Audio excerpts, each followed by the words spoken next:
Live Hindi 24 channel में आप सभी का बहुत बहुत स्वागत है। आइए सुनते हैं मुंशी प्रेमचंद जी द्वारा लिखित उपन्यास सेवा सदन का भाग 16। विठल दास को कोई उत्तर न सूझा था, बुरे फंसे थे। सुमन ने फिर कहा, आप सोचते होंगे कि भोग विलास की लालसा से कुमार में आई हो, पर वास्तव में ऐसा नहीं है। मैं ऐसी अंधी नहीं कि भले बुरे की पहचान ना कर सकूं। मैं जानती हूँ कि मैंने अत्यंत निकृष्ट कर्म किया है, लेकिन मैं विवश थी। इसके सिवा मेरे लिए और कोई रास्ता ना था। आप अगर सुन सकें तो मैं अपनी राम कहानी सुनाऊं। इतना तो आप जानते ही हैं कि संसार में सबकी प्रकृति एक सी नहीं होती। कोई अपमान सह सकता है, कोई नहीं सह सकता। मैं एक ऊंचे कुल की लड़की हूँ। पिता की नादानी से मेरा विवाह एक दरिद्र मूर्ख मनुष्य से हुआ, लेकिन दरिद्र होने पर भी मुझसे अपना अपमान नहीं सहा जाता था।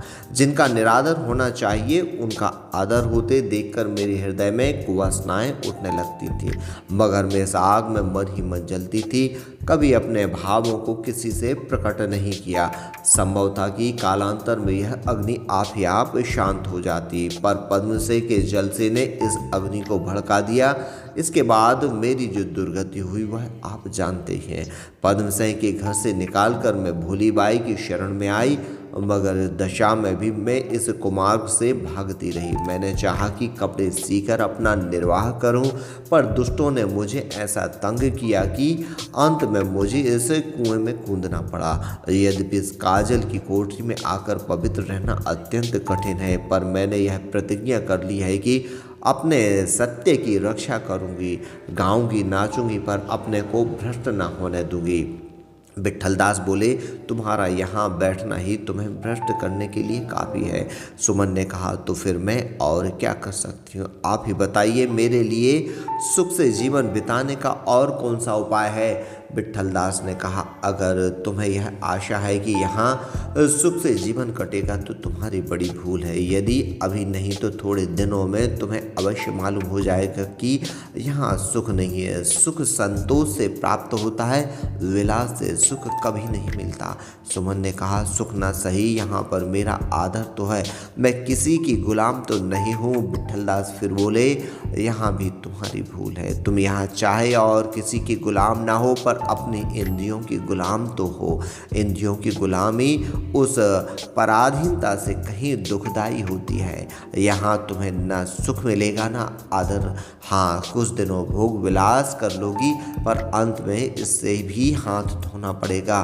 सोचो तो, थोड़े दिनों तक इंद्रियों को सुख देने के लिए तुम अपनी आत्मा और समाज पर कितना बड़ा अन्याय कर सकती हो। सुमन ने आज तक किसी ने ऐसी बातें न सुनी थी। वह इंद्रियों के सुख को, अपने आदर को जीवन का मुख्य उद्देश्य समझती थी। उसे आज मालूम हुआ कि सुख संतोष से प्राप्त होता है और आदर सेवा से। उसने कहा, मैं सुख और आदर दोनों ही को छोड़ती हूँ, पर जीवन निर्वाह का तो कुछ उपाय करना पड़ेगा। विठल दास बोले, अगर ईश्वर तुम्हें सद्बुद्धि दे तो सामान्य रीति से जीवन निर्वाह करने के लिए तुम्हें दाल मंडी में बैठने की जरूरत नहीं है। तुम्हारे जीवन निर्वाह का केवल यही एक उपाय नहीं है। ऐसे कितने धंधे हैं जो तुम अपने घर में बैठी हुई कर सकती हो। सुमन का मन अब कोई बहाना न ढूंढ सका। विठल दास के सदुत्साह ने उसे वशीभूत कर दिया। सच्चे आदमी को हम धोखा नहीं दे सकते। उसकी सच्चाई हमारे हृदय में उच्च भावों को जागृत कर देती है। उसने कहा, मुझे यहाँ बैठते स्वतः लज्जा आती है।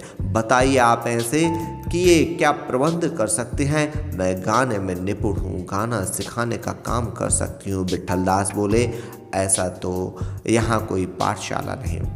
सुमन फिर बोली, मैंने कुछ विद्या भी पढ़ी है, कन्याओं को अच्छी तरह पढ़ा सकती हूँ। विठल दास ने निश्चित भाव से उत्तर दिया, कन्या पाठशालाएं तो कई हैं, पर तुम्हें लोग स्वीकार करेंगे इसमें संदेह है। सुमन ने कहा, तो फिर आप मुझसे क्या करने को कह सकते हैं? कोई ऐसी हिंदी जाति प्रेमी है जो मेरे लिए 50 रुपये मासिक देने पर राजी हो? विठल दास बोले, यह तो मुश्किल है। सुमन ने कहा, तो क्या आप मुझसे चक्की पिसाना चाहते हैं? मैं ऐसी संतोषी नहीं हूँ। विठल दास झेप कर बोले, विधवा आश्रम में रहना चाहो तो उसका प्रबंध कर दिया जाएगा। सुमन सोचकर बोली, मुझे यह भी मंजूर है, पर वहाँ मैंने स्त्रियों को अपने संबंध में कानाफूसी करते देखा तो पल भर न ठहरूंगी। विठलदास ने कहा, यह टेढ़ी शर्त है। मैं किसकी जवान को रोकूंगी, लेकिन मेरी समझ में संभालने तुम्हें लेने पर राजी न होंगे। सुमन ने ताने से कहा, तो जब आपका हिंदू जाति इतनी हृदय शून्य है तो मैं अपनी मर्यादा पालने के लिए क्यों कष्ट भोगूं, क्यों जान दूं। जब आप मुझे अपनाने के लिए जाति को प्रेरित नहीं कर सकते, जब जाति आप ही लज्जाहीन है तो मेरा क्या दोष है। मैं आपसे केवल एक प्रस्ताव और करूंगी, और यदि आप उसे भी पूरा न कर सकोगे तो फिर मैं आपको और कष्ट न दूंगी। आप पंडित पद्मसेन को 1 घंटे के लिए मेरे पास बुला लाइए, मैं उसे एकांत में कुछ कहना चाहती हूँ। उसी घड़ी मैं यहाँ से चली जाऊंगी। मैं केवल यह देखना चाहती हूँ कि जिन्हें आप जाति के नेता कहते हैं, उनकी दृष्टि में मेरे पश्चाताप पर कितना मूल है। विठलदास खुश होकर बोले, हाँ, यह मैं कर सकता हूँ। बोलो किस दिन, सुमन ने कहा। जब आपका जी चाहे। विठलदास ने फिर कहा, फिर तो न जाओगी। सुमन ने कहा, अभी इतनी नीच नहीं हुई हूँ। महाशय विठलदास समय ऐसे खुश थे मानो उन्हें कोई संपत्ति मिल गई। उन्हें विश्वास था कि पद्म से इस जरा से कष्ट में मुँह न मोड़ेंगे। केवल उनके पास जाने की देर है। वह होली के कई दिन पहले से शर्मा जी के पास नहीं गए थे। यथाशक्ति उनकी निंदा करने में कोई बात उठ न रही थी, जिस पर कदाचित अब वह मन ही मन लज्जित थे। तिस पर भी शर्मा जी के पास जाने में उन्हें जरा भी संकोच न हुआ। उनके घर की ओर चले। रात के 10 बज गए थे। आकाश में बादल उमड़े हुए थे। घोर अंधकार छाया हुआ था। केवल राग रंग का बाजार पूरी रौनक पर था। अट्टालिकाओं से प्रकाश की किरणें छिटक रही थीं। कहीं सुरीली ताने सुनाई देती थीं, कहीं मधुर हास्य की ध्वनि, कहीं आमोद प्रमोद की बातें। चारों ओर विषय वासना अपने नग्न रूप में दिखाई दे रही थी। दाल मंडी से निकलकर विठलदास को ऐसे जान पड़ा मानो वह किसी निर्जन स्थान पर आ गए। रास्ता अभी बंद ना हुआ था। विठलदास को ज्यों ही कोई परिचित मनुष्य मिल जाता, वह उसे तुरंत अपनी सफलता की सूचना देते। आप कुछ समझते हैं कहाँ से आ रहा हूँ? सुमनबाई की सेवा में गया था। ऐसा मंत्र पढ़ा कि सिर ना उठा सके। विधवा सम से जाने पर तैयार है। काम करने वाले यों काम किया करते हैं। पद्मसेन चारपाई पर लेटे हुए निंद्रा देवी की आराधना कर रहे थे कि इतने में विठलदास ने आकर आवाज दी।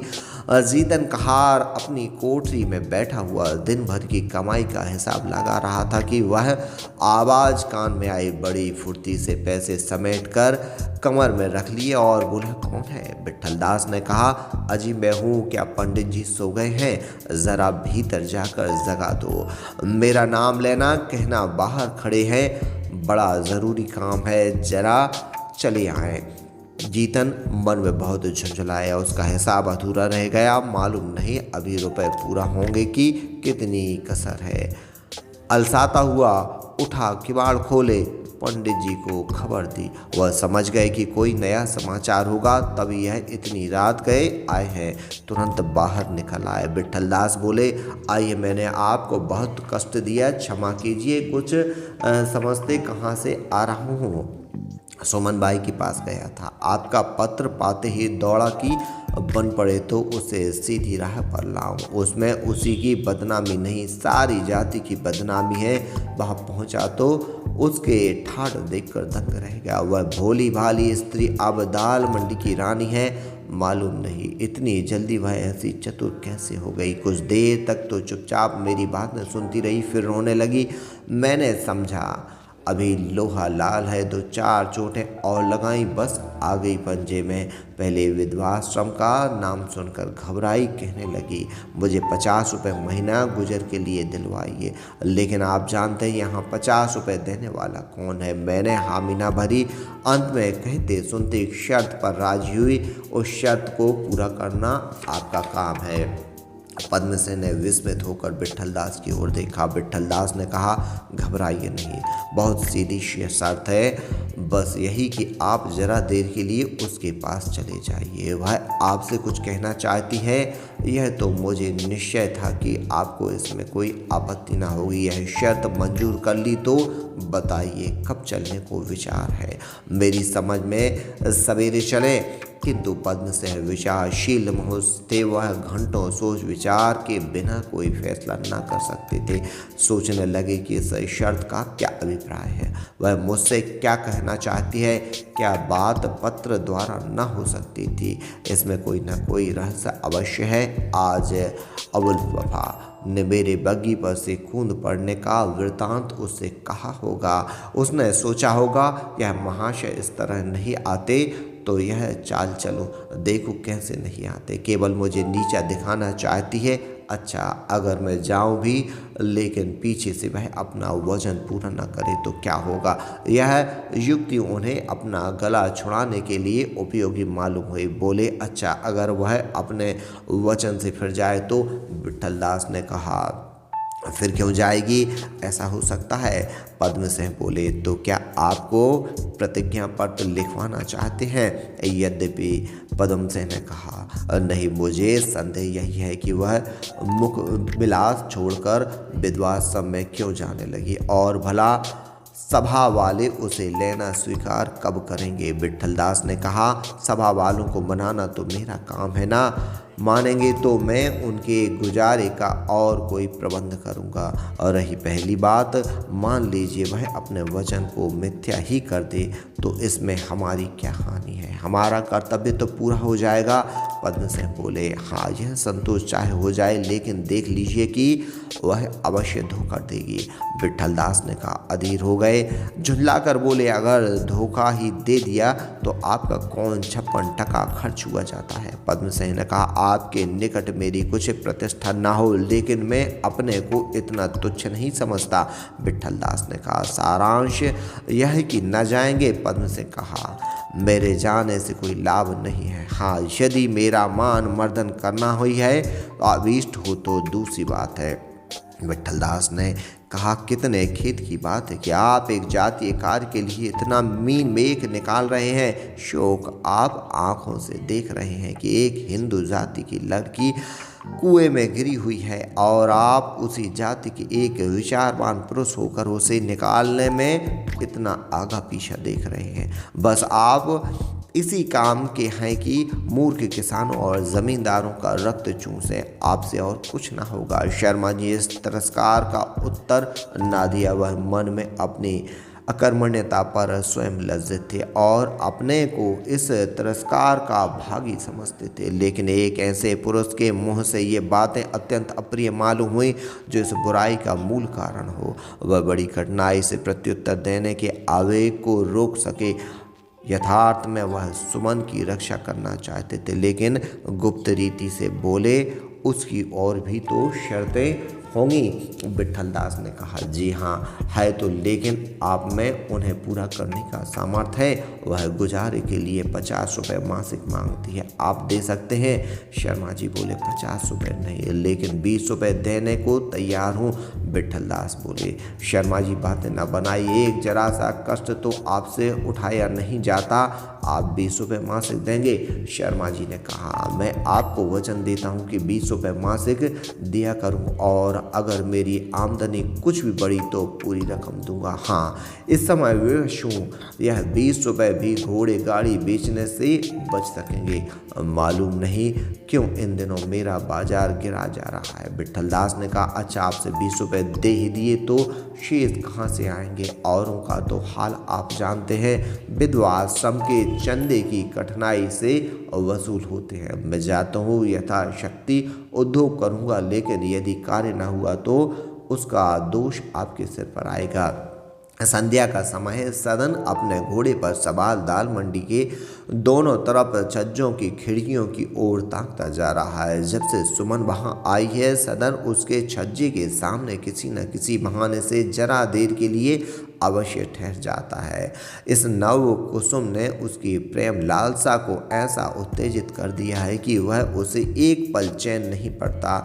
उसके रूप लावण्य की एक प्रकार की मनोहारिणी सरला है जो उसके हृदय को बलात् अपनी ओर खींचती है, और वह इस सरल सौंदर्य मूर्ति को अपना प्रेम अर्पण करने पर परम अभिलाषी है, लेकिन उसे इसका कोई सुअवसर नहीं मिलता। सुमन के यहाँ रसिकों का नित्य जमघट रहता है।